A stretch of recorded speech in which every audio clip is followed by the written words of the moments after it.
was bullied for being blind, so to survive, I cozied up to Johnny. The moment he laughed while crushing someone's finger bone, I jumped and hugged him tight. Bro, dinner's ready. Why aren't you home yet? Since then, everyone said I was Johnny's blind lapdog. He'd protect me, treat me well, but he'd never truly care. Until the day Johnny got engaged to the person who bullied me, I vanished. Johnny went nuts. He searched the whole city for me. I'm a blind girl, but not completely. My mom found top doctors and got my eyes fixed when I was 7, but she kept warning me over and over.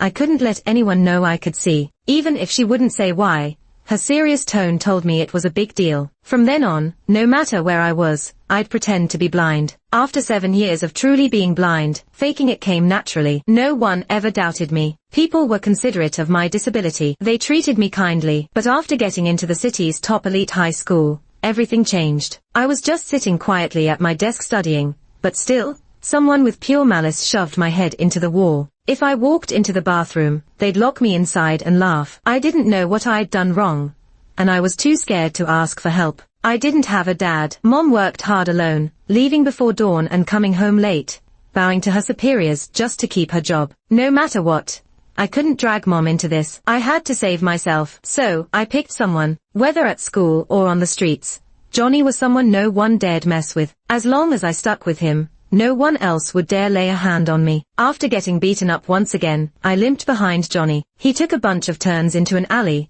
and soon the sound of fighting and screams poured out. I quietly peeked in. Johnny was tossing 7 or 8 thugs to the ground in the alley. His expression was dark and casual, with a hint of impatience. I shrank back in fear, but forced myself to keep watching. After Johnny dealt with the last one, he lit a cigarette, crushing it into one guy's fingers. The sound of bones breaking followed. Johnny chuckled. Such weak moves, and you dare act tough with me. My heart raced. At this point, there was no turning back. Just as Johnny was about to turn around, I bit down, rushing up to hug him. Johnny froze, and his cigarette fell to the ground. I tried hard to steady my voice, pretending to sound cheerful. Dinner's ready. Why aren't you home yet? Johnny paused, relaxing his body. He turned, cupping my face, his fingers brushing over my eyes' edges. I let my eyes go blank, keeping up the blind act. Where'd this blind girl come from? His voice was deep and cold, carrying a dangerous vibe. I clenched my fists nervously, but only flashed a naive smile. It's time for dinner. If you wait, the food's gonna get cold. Johnny's gaze moved from my empty eyes to my collar, then to my arm. On my neck was a long scar, cut by Lucy with a knife, not deep enough to kill. My arm was covered in bruises, from Lucy's gang tripping me to the ground. Painful, but not deadly. I controlled my breathing, not letting Johnny catch on. I could do this. I inherited my mom's full beauty, and I had scars on my skin. Few could resist a beautiful, blind girl covered in wounds. I had little to offer, but whatever Johnny wanted, I could give. If no one helped, I'd end up dead at Lucy's hands. But I wanted to live. I didn't want to die. Finally, Johnny looked away. Only then did I realize I could breathe again. Johnny raised an eyebrow, sounding intrigued. We're not eating that. I'm taking you for something better. Where was he taking me? What was he going to do? I could barely stop myself from shaking. I'd already made my choice, and there was no backing out now. Johnny scoffed. Why are you shivering? I bit my tongue, forcing a smile. Nothing, just a bit chilly. I'll go wherever you do. The night wind rushed through the alley. I was in my thin school uniform, covered in cold sweat. It was chilly. Johnny eyed me thoughtfully, then actually draped his jacket over me. His jacket was still warm, carrying his scent. I gripped the hem, unsure how to react. Mom was always busy. It had been a long time since I felt cared for. I hesitated, and Johnny took my hand, leading me forward. The direction wasn't home for either of us. I bit my lip, walking silently. After a few minutes, we arrived at a bustling night market. Johnny squeezed my fingers and handed me a box of skewers. Eat up. Johnny leaned against the wall, watching me leisurely. His words dragged with ambiguous warmth, like he knew my intentions. A makeshift excuse, and he saw right through it. But as long as he was willing to play, that was enough. I fumbled for a skewer, offering it towards Johnny's voice. You first. Johnny gave me a deep look before bending to bite the skewer. It was rare for Johnny to bow his head like this just to grab a skewer. I tried hard to hold back, but I couldn't help a faint smile. The warm skewers brushed away autumn's chill, The thick jacket dulled the pain of my wounds. I'd never had a brother, but now it felt like I did. However, the brief warmth was quickly shattered. Just as I grabbed a piece of radish, someone shoved me hard. No time to react. I stumbled forward. Just as I was about to fall, Johnny caught me. Yet, as soon as I steadied, Johnny stepped back. From behind, Lucy's voice sneered, "This little blind girl learned to cozy up, huh?" I pressed my lips together, staying silent. The boiling hot broth spilled all over the place, and Johnny's jacket slipped to the ground, getting all dirty. The little warmth, I had vanished instantly. I bent down to pick up Johnny's jacket, speaking softly, "I'm heading out." But as soon as I took a step, Lucy grabbed my wrist, pulling me back. "Where you running off to? People might think I'm bullying you." Her nails were beautifully done, but they dug into my skin painfully. I tried to pull away, then just gave in, waiting quietly for Lucy's torment. She lifted up my chin, exaggerating her words. "Our little blind cutie is quite pretty. No wonder you're cozying up to Johnny." Laughter erupted behind her. I hung my head in shame, unable to say a word. Lucy, clearly bored, shoved me. "Why aren't you talking? You're blind, not mute." "No, I'm not," I mumbled feebly, only to get laughed at even harder. Then I heard a cold voice break in. "That's enough." I looked up, dazed, at Johnny. Annoyance and a touch of anger flickered in his eyes. Lucy raised an eyebrow, stepped closer, and grabbed Johnny's collar, whispering something to him. I couldn't catch the last few words, but saw Johnny clench his fists, then let them fall, defeated. He looked down, clearly frustrated and gloomy, like he was struggling, but stuck. I tugged at Johnny's sleeve and smiled. "I'm okay. I'll clean your jacket." Johnny blinked lightly. A bit of the darkness faded from his face. He brushed Lucy's hand away, and turned to squeeze my fingers gently before letting go. I felt him slip a card into my hand. I paused but didn't make a sound. Johnny nudged me in another direction. I followed his lead. This time, I walked for a while without anyone stopping me. I walked all the way home and opened my hand. It was a bank card. At the same time, a text from an unknown number came through. A voice read out the 6-digit number from the message. I stared at the card for a bit, then headed to the bank. The balance had so many zeros. I couldn't even wrap my head around the amount. I stood there by the ATM for a long time, thinking uncontrollably that if I weren't stuck in this mess and had a choice, I would have returned the card to Johnny, saying I didn't need it. But I couldn't. So all that thinking was just a sad attempt at preserving dignity. I withdrew 20 grand and headed home. The food was a bit cold. I warmed it up, cleaned Johnny's jacket, and threw on one of my own to hide the bruises. I finished my homework alone at the dining table, and finally around 10, I heard the door unlock. Mom came in, looking exhausted. I lowered my head and handed her the money. "Where's this from?" she gently but firmly asked. While scarfing down my food, I avoided her eyes. "Scholarship, from school." Mom looked at me for a long time, before putting the money away. "Jenny, high school is tough, isn't it? Just stay safe for Mom." My eyes got misty, and I nodded, burying my head in my food. The next day, I nervously walked into the classroom. Lucy sat in the back, loudly chatting about designer bags with her friends, not noticing me. I breathed a sigh of relief and slid into my seat. The chatter behind me suddenly stopped. I tensed as footsteps approached. My body trembled. I clenched my jaw, trying not to think about the next rough encounter. Then, a soft knock on my desk. I looked up to see Johnny give a little smirk, a bit mischievous. He placed a paper bag on my desk. "For you." Without another word, Johnny turned and left, heading to the next classroom. It was still early, and there weren't many students around, but everyone's eyes were on me. I bit my lip and opened the bag. Inside was an egg, a sandwich, and a carton of milk. The students' expressions changed. Whispers reached my ears. "Johnny brought Jenny breakfast." Seriously, when did they get to know each other? Not just that, Jenny may be blind, but she's pretty. Makes sense if Johnny wants a taste. But aren't Lucy and Johnny close? Isn't this awkward for Lucy? The footsteps behind me stopped when Johnny showed up. Even with the noisy classroom, I clearly heard Lucy storm off in anger. I thought, maybe I can have some peace for a while. I peeled the egg and ate it slowly. Johnny didn't know I was slightly allergic to eggs, that they made my stomach hurt. But it was fine, because he didn't know. I've had so little love in my life, so even if that love came mixed with pity or hurt, it didn't matter. As long as it was love,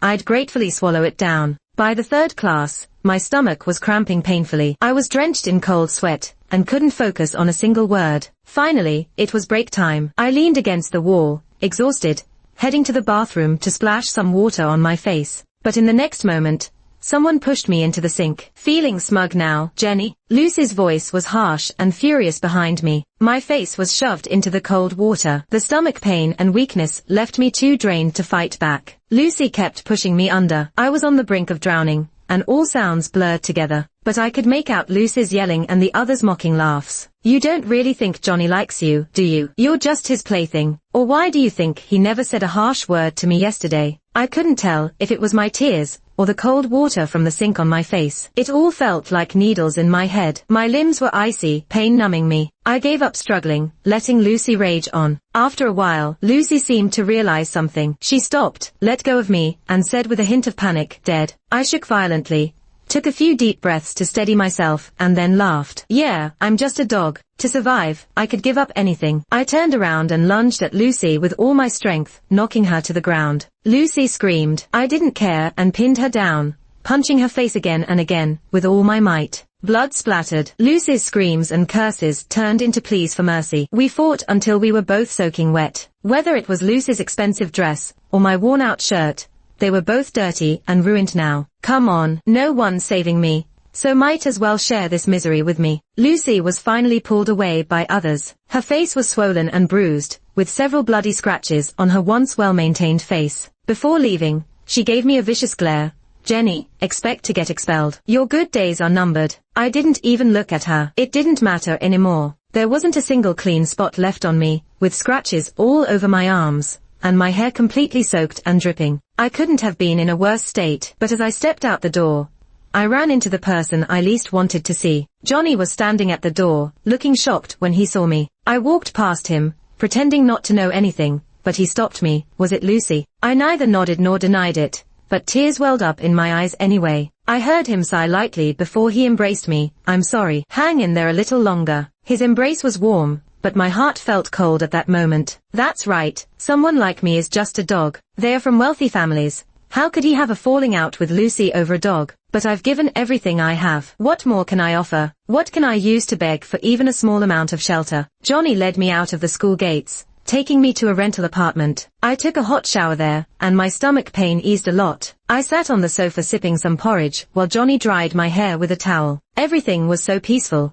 It felt like the cold and pain from a few hours ago were just a distant memory, but the silence between us wouldn't let me forget. I pressed my lips together, offering Johnny a small smile. Thanks. Johnny didn't speak for a long time. My hair was completely dry, and there were only 30 minutes left of lunch break. I should have been back at school already. Yet, Johnny remained silent, keeping his eyes down, his warm hand gently brushing over my head, perhaps to soothe or express regret. Or maybe, it was just a pet's gentle stroke. I turned my head to look into Johnny's dark eyes. There was a glimpse of pity. Whether there was any real emotion, I couldn't tell. I've never understood what kind of person Johnny is, or why he does what he does, but I never waste time guessing. Instead of guessing, I'd rather gamble. I turned, grabbed Johnny by the collar, forcing him to bend down. Caught off guard, he couldn't fend me off, and his tightly pressed lips met mine. Two reckless breaths collided, sparking in the air. Johnny froze, no longer moving. I stubbornly kissed awkwardly until those hands pushed me away unkindly. Embarrassment filled my heart in that silent moment, murdering my self-respect bit by bit. So, that's how it is. I really was fooling myself. We walked in silence. Just a few steps from the teaching building, Johnny suddenly stopped me. Jenny, just wait a little longer. It won't be long. Hang in there, all right. I instinctively touched the unhealed scratches on my arm, but my smile was still sweet. Okay, I'll wait for you. Johnny saw me back to the classroom, before he left the school again. He didn't return until study hall, with a deeper look of frustration and gloom. What can trouble a rich family's oldest son that he can't handle? Resting my chin on my hand, I observed Johnny out of the corner of my eye. I saw him look at me and suddenly smile. He's good looking, and when he smiles, all the gloom vanishes. Like the most vibrant young boy, full of life. I paused, barely keeping calm. In the next second, Johnny knocked on the window beside me, placing something in my hand. I panicked to catch it and looked down to see a sunflower. By the time I looked up, Johnny was gone. The sunflower was small, not fully grown, not eye-catching, but I liked it a lot. I found a water bottle to keep the sunflower alive. I heard plenty of sneers about blind people attempting flower arrangements, but at least no one bothered me for a few days. Johnny gave me breakfast once and a sunflower. That's enough to make the others in my class stop their bullying. Lucy seemed wary of my actions that day and laid low for a while. I think this must be my happiest time. I could relax, listen to lectures, study, do what any ordinary student would, instead of constantly guarding against the malice that threatened to take everything I had. But as each second of this happiness passed, I was on edge, as if all the peace before me was stolen. It made me anxious and restless, unable to eat or feel at ease, with the ever-present fear of my world crashing down at any second, leaving me with nothing. Friday was parent-teacher conference day at school. Mom was busy with work, so no one would be attending as usual. Like all the other times, I sat at my desk holding my own conference. Well-dressed parents filed in, wearing politely cordial smiles. Occasionally, someone would glance at me with curiosity, but no one probed further. I envy the sense of dignity some adults have. They never ask more than they should, unlike young people, who throw their blunt hostility wide open, cutting deep. Before the parent-teacher meeting started, I kept my head down, finishing up my homework. If I could get most of it done at school, I'd have time to work at the nearby restaurant after school. I was working on some math problems when someone yanked my pen out of my hand and tossed it on the floor. The familiarity of the situation made me shiver. I looked up to see Lucy standing there, full of herself, talking to the middle-aged man by her side. "Dad, it's her. She ruined my skirt last time. It got so dirty." It wasn't that expensive, just a few $1,000s, but I loved it. Lucy looked down at me with a smug smile. I wondered, would I be expelled? As I hesitated, my fingertips started to go numb. Lucy's father, Stephen, looked at me dismissively, his gaze lingering on my face before suddenly changing expression. He left her there and went out to make a phone call. Lucy was stunned and stomped her foot in frustration. "Dad, what's so urgent?" Seeing I had no reaction, she frowned, standing at my desk with anger. "Just wait. My dad will deal with you when he gets back." I shrugged, picked up my pen, and continued. What could Lucy do? I had no one to rely on, so there wasn't much point in fighting back. I instinctively glanced at my phone, thinking of Johnny. His number was still there, but he hadn't texted me in ages. It would only annoy him if I tried to reach out now. When Stephen came back, he didn't scold me. Instead, he sounded friendly. "It's just a skirt. Getting along is what matters between classmates." Lucy looked baffled. "Dad, aren't you going to stand up for me?" "Fine, you leave now. The meeting's about to start." Stephen sent Lucy off with a stern tone, then turned to me with a kind smile. "Young lady, what's your name?" Startled, I gave him my name. To my surprise, Stephen's smile turned almost apologetic. "Jenny, feel free to visit our house. Lucy just doesn't know better." Then, he paused, giving me a complicated look. "Your eyes, I can't see." Stephen relaxed a bit, chatted briefly, and then went to sit in the back row. I noticed his attitude shift from being eager and flattering to cold, just like that. Why was that? I touched my eyes, filled with questions. My mom's stern warning rang in my ears again. "Jenny, don't let anyone know your eyes healed. You must pretend to be blind, all right?" Why such secrecy about my eyes? Midway through the meeting, Stephen politely excused himself to answer a phone call as he went out the back. Curious, I followed him out. In a quiet corner, Stephen was speaking softly on the phone. "Makes sense." His words were choppy, and a sense of unease crept over me. I stepped closer to hear better. Stephen's next sentence left me rooted to the spot. "Yes, my daughter and Johnny are getting engaged next month. We'd love for you to come." I felt as if I'd been struck by lightning, ice cold all over. Lucy and Johnny were getting engaged. I barely remember how I stumbled back to the classroom to finish the meeting. When the meeting ended, I saw Johnny again. He hadn't been attending school lately, and I'd only heard bits and pieces about him. This was fate's cruel joke. When we finally met again, it was now. "You're getting engaged to Lucy, is that right?" I heard my voice shake. Anyone else would have been fine. Anyone, but why Lucy, of all people? The one who's hurt me the most. There was so much I wanted to ask,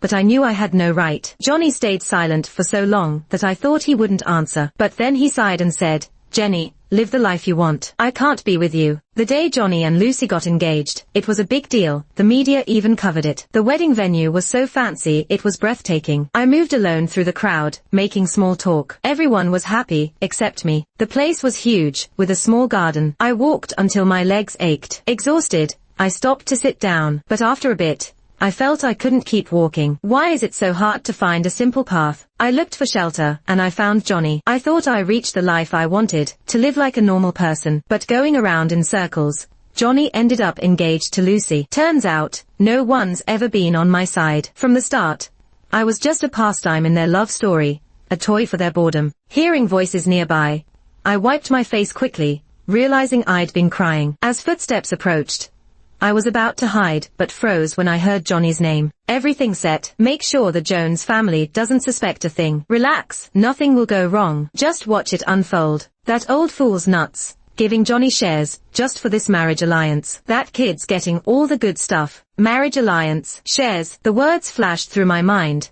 but I didn't have time to think further. What were they planning for Johnny? They were rounding the corner, so I ran, crouching low, until I was far enough not to be heard. And then I sprinted. Johnny was in danger. I had to tell him everything I heard. But back at the main hall, my resolve wavered. From just those words, I had no idea how they might have set him up. Without any evidence, no one would believe me. Lucy and Johnny were in a private room. Finding him meant facing her. She'd never believe me. While I was hesitating, the engagement ceremony began. With the melodious music playing, Lucy smiled as she walked arm in arm with Johnny. The crowd started clapping non-stop. Lucy glanced at me, her brows furrowed for a second, but she said nothing. She just raised her chin with pride. It was her big day after all, and I guess she didn't want to waste her time on me. But I couldn't just let this engagement ceremony continue. Before I turned 7, my world was always dark, so my hearing became extra sharp. Amidst the thunderous claps, I caught a familiar voice, exactly the same one I heard at the corner earlier. He said, "Make a move." I froze, pushed through the crowd,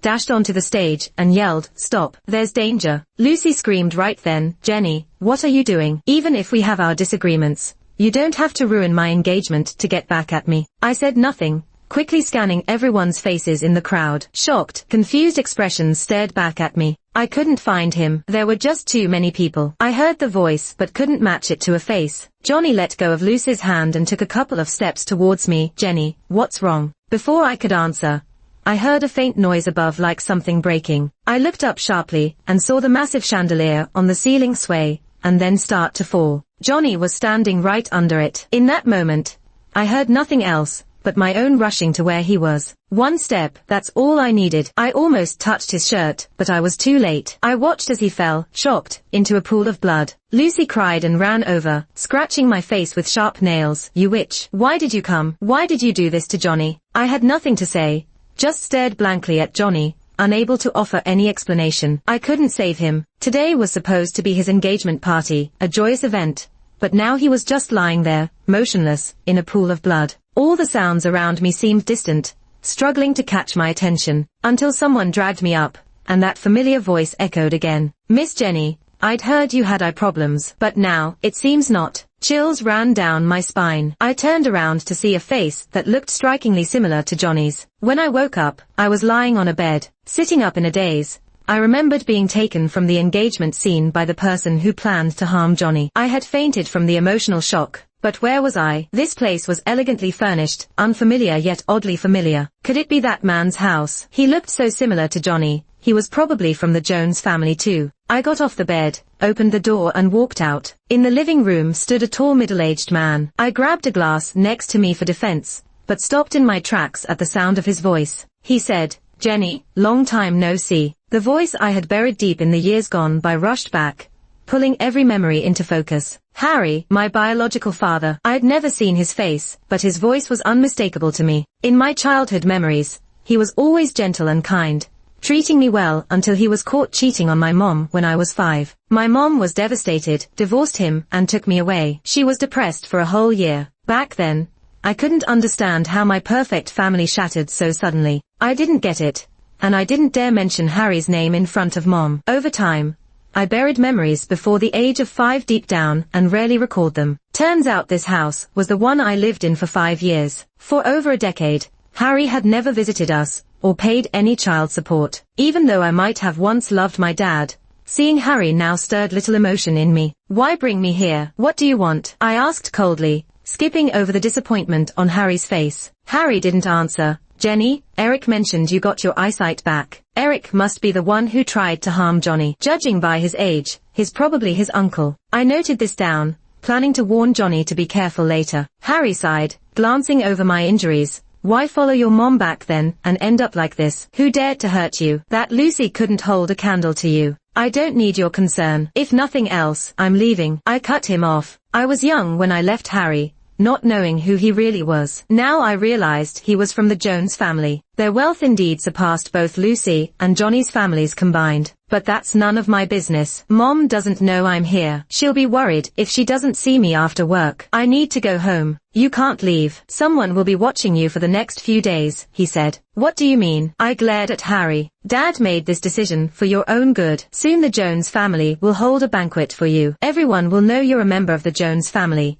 and no one will ever dare bully you again. Harry smirked, like he expected my gratitude, but I just gave a cold laugh. For my own good. You didn't show up when I was blind, and now that I can see again, you're in a rush to bring me back to the family. Is it really for my benefit? Or just to ship me off into an arranged marriage? All you see in me is what can be squeezed out for value. Harry's face fell when I hit the nerve, and he said, stop being ungrateful. Do you know how many people want into this family but can't? Think about it yourself. With that, he stormed out, slamming the door behind him. Harry kept a strict watch on me, and my few attempts to escape failed. I had no choice but to wait for the party to start. I put on a custom-made gown that fit me perfectly. Each accessory on me was worth a fortune, enough to cover more than a decade of living expenses. I never had any of this, but now that I do, I realize it means nothing. It's worthless compared to freedom. Through the crowd, I spotted Lucy. She looked furious, but didn't even have a chance to talk to me. I deliberately headed to the bathroom, and sure enough, Lucy followed. She looked at me, with pity and more resignation in her eyes. Johnny's injuries aren't even healed yet, but has been searching all over the city for you. Hasn't slept for days. Looking for you has nearly driven him mad. He won't go through with our engagement. Jenny, you win. Hearing Johnny's name caught me off guard for a moment. Then it just seemed funny. Now, Lucy and I had completely swapped positions. The gap between us was so wide that she didn't even dare to compete with me. But I didn't want it anymore. From the moment I knew Johnny and Lucy got engaged, I stopped yearning for anyone's love. I'll still warn him to be cautious if Eric tries anything against Johnny, but I won't expect comfort or help from him anymore. Johnny used to be my salvation. I thought he could pull me out of the abyss, but now I see only I can save myself. Instead of struggling in the mud for a measly bit of love, I'd rather save myself. The love I can't get, I'll give to myself. So, I said to Lucy, let's make a deal. Wearing Lucy's gown and covering my face, I slipped out of the venue and took a cab straight home. Not far from home, I saw my mom, hair in disarray,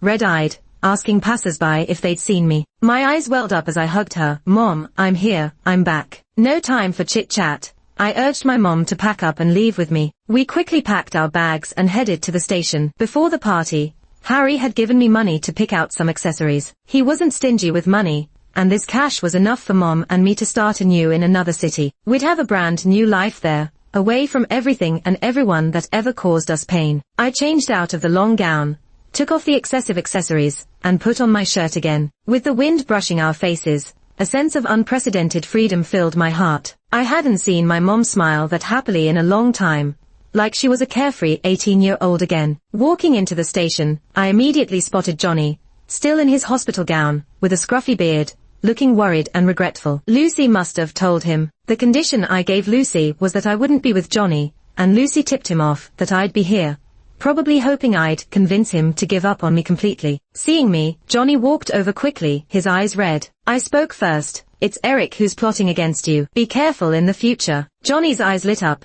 Jenny, you still care about me, don't you? I was wrong. I shouldn't have gotten engaged to Lucy. I resisted, but only by marrying into the Liu family could I get the shares. Jenny, will you give me another chance? Sorry, I shouldn't have made you wait. I interrupted him. Johnny, there's always something more important to you than me, like shares, like marriage alliances. But I don't want to wait anymore. I'm a person, not a backup plan. Johnny looked at me pleadingly. Jenny, but my feelings for you were never fake, and I won't make you wait again. Can we go back to how things were? But I smiled, relieved. I just don't need you anymore. Now, I'm going to live the life I want. He stood frozen, unable to say a word. The train slowly chugged toward freedom. I suddenly thought of a song lyric. I love you more than I love myself. But now, every day, I have to learn to love myself more. From now on, I love myself more than I love you.